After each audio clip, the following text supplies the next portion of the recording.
Обид за поделба на Европа и желба за задушување на европското противење на планот за Гренланд. Вака дел од светските аналитичари ја толкуваат одлуката на американскиот председател Доналд Трамп за воведување царини за 8 европски земји. Лидерите на Европската унија размислуваат начини како да му се одмаздат на Трамп. Американскиот председател објави дека царините првично од 10% ќе бидат наметнати во февруари за Данска, Норвешка, Шведска, Франција, Германија, Британија, Холандија и Финска. Во подоцнежниот период, овие давачки ќе пораснат на 25% и ќе останат во сила додека не се постигне договор за купување на Гренланд.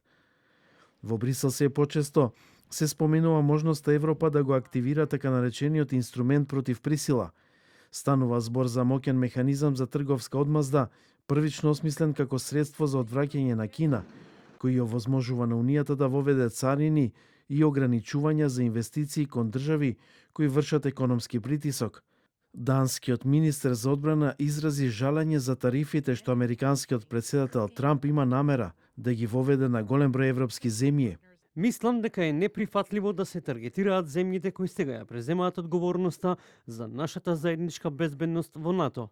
Францускиот председател Емануел Макрон ја повика Европската унија да го користи својот инструмент против принуда, така наречената трговска базука, како одговор на царините од САД.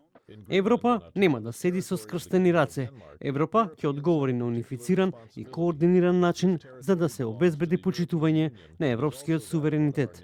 Европа ќе остане обединета, координирана и посветена на зачувување на својот суверенитет, порача и првите луѓе на Европскиот совет и на Европската комисија, Антонио Кошта и Урсула фон дер Лајен, во заедничка реакција за воведувањето царини за 8 европски земји кои се спротивставуваат на намерата на Трамп САД да го преземат Гренланд. Европската унија изразува целосна солидарност од Данска и народот на Гренланд. Диалогот останува од суштинско значење и ние сме посветени на градење на процесот што почна минатата недела меѓу Данска и САД. Одлуката на Трамп за царини ја вознемири Европската унија која имаше слаби досегашни одговори кон Вашингтон. Се очекува европските лидери да се водат од долгорочните економски и безбедносни интереси на Унијата, зачувување на НАТО, но и јакнење на европската самостојност во одбраната.